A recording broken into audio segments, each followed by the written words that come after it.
If I had planned my life, I would never expect it to be here. And thank God I didn't plan it. I think one friend said that you just won't use your brain at all in the job. That's not how it is. It's completely the opposite, I would say. For the first time in my life, I'm actually now completely passionate about what I'm selling, which I've never been able to say before. When you've worked in the previous jobs and you plod, and when you come out of this new job, you glide everywhere.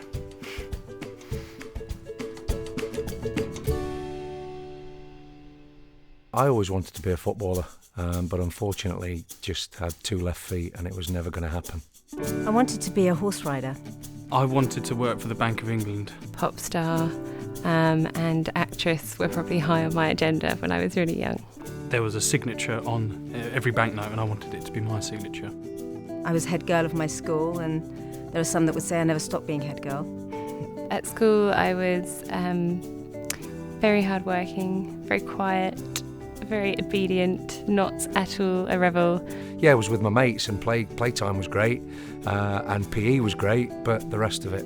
And the idea of going to work, my dad used to wear a bowler hat and used to carry the FT and he used to wander off every morning and come back every evening. I just thought it was some kind of a death. Here we go. Woo! The first job was great actually, £26 a week, but back then, I was going to say back then it was a lot of money, but back then it wasn't. It was awful for the work that I was putting in.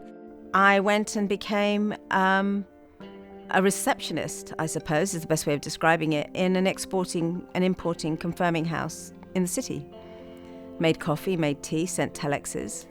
I think when I left uni, I definitely felt like I'd ticked the box. I'd done what I was supposed to do, which was to get a good job in the city. Firstly, I worked not for very long in a big hotel, and so you'd have to sort of, be bright and sparkly at 11 o'clock in the evening, and then 6 o'clock the following morning you'd have to be, good morning sir, enjoy our stay. And so that was rather difficult. That was a challenge to me. I mean, people were drinking lunchtime, dinner time, going out for expensive meals. I really had shoulder pads. It had a very sort of particular pathway. It had a clear management structure that that you could move up in, and I felt that I was doing the right thing at the right time for everyone. I believed at that point that it was what I wanted, what I was meant to achieve, and that it was what was expected of me. I worked as a butchery assistant. Nice working conditions. Saw some sights in that butchery. I went into an estimating office, so it was a company who relined and lined boilers with bricks and concrete. Very, very uninspiring, boring.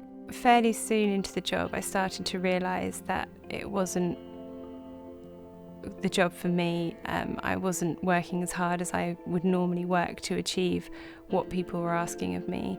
My boss quickly realised that actually estimating probably wasn't where I needed to be, and I've really got to give him credit for saying, I want you out in front of customers, I want you selling the company. And I felt that other people had come in after me and were definitely able to be promoted before me. And then my big lucky break. I became the obvious choice to go and start talking to the banks in place of the boss, even though I didn't really know what I was doing.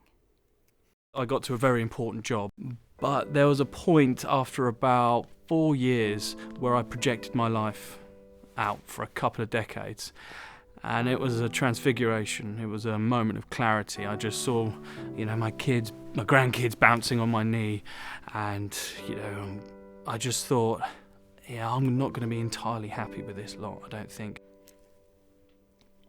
I never thought about whether I was happy or not happy. I felt important. I think that was more important to me. I remember going into the toilet and crying. Yeah, and there was nothing wrong. I hadn't been put on warning, I hadn't written warnings, there wasn't redundancy, so it wasn't about I didn't enjoy it. I just wanted some real deep meaning to what I did. I'm in a career where actually it's comfortable, it's great, possibly even the chance of becoming a partner or a director, but actually that's not where I want to be. I sort of looked around the office at what I was doing and into my boss's office where she was, and I realised at that point that I didn't want to be where I was. I didn't want to be where she was. It was a couple of days after that I handed in my notice. It didn't occur to me to consider the direction of my career or my commitment to it while pregnant. I didn't really understand that it would make any difference. I just thought I'd have a baby and that would be it. Actually, that pregnancy ended very badly. I had a stillbirth at 8 months, and everything changed for me then. This is the bit where you sort of start to worry a little bit that you're early 30s and no qualifications, basically, other than confident at selling, but not really any qualifications. You need to become an estate agent, basically, and that's what I did. I didn't know what was going to fulfill me. And that was pretty scary. And it was great. It really was great. There was such a buzz. Probably the best paid job I've had, and still is. I was 27 years of age, halfway through a very successful career, and went back to the books, went back to university. But the housing market changed and house prices started to fall. The general public didn't like what I was telling them. It was the first time in my life that I was really struggling to get out of bed and go to work. It was probably the lowest point. It just felt wrong. Having worked in the city, moved through parenthood and counselling, collecting all my experiences and skills on the way, I found myself back living in the corporate world. I needed a job, so it was best to make sure it was something that I enjoyed.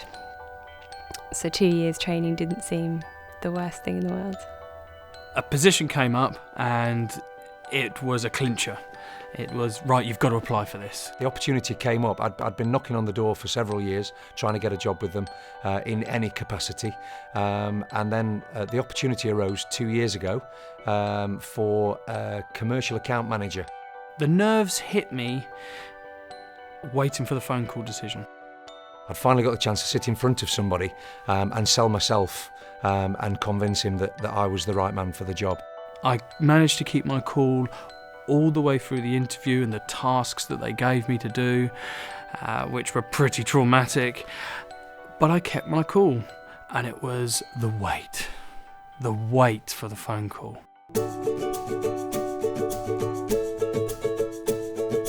I somehow convinced the headmaster that I'll take on a little bit of ICT, a little bit of another subject, and so within a matter of 3 years I'd gone from trainee to odd job teacher man, in charge of gifted and talented, then head of history, and I'm still there now. I've garnered a reputation for being certainly passionate about what I do, from intriguing lessons, puzzles that I throw at them, different activities, but what I most of all want to do is create within them a passion and a desire to learn more. I started at Forest as account manager and within 6 months got promoted, which brought the pay rise that it had to for me to be able to stay in the dream job. And that's where I am now, with a lot more responsibility than I had when I started, and just really loving every minute of it now. I left school at 16 with no qualifications, and I'm now sales manager at the football club that I've supported since I was 7. It's just unbelievable, and long may it continue. I work at Guy's Hospital as a cancer nurse in oncology and haematology. I can genuinely say I do look forward to going to work. I get more from it, I feel I get more from the job than I actually give. I think everyone now is ecstatic that I'm a nurse and very happy for me. I now run my own company with a team of consultants. We offer coaching and training into other organisations. I love being back in the corporate setting. I never know what's coming next, and I like that. That keeps me alive and on my toes. When I was in it first time, it was all show and no meaning. and now I've picked up meaning on the way, and I'm back, and I'm enjoying the show of it, and now it's infused with meaning. So I'm home. The dream job is out there for everybody if you can believe that you can do it.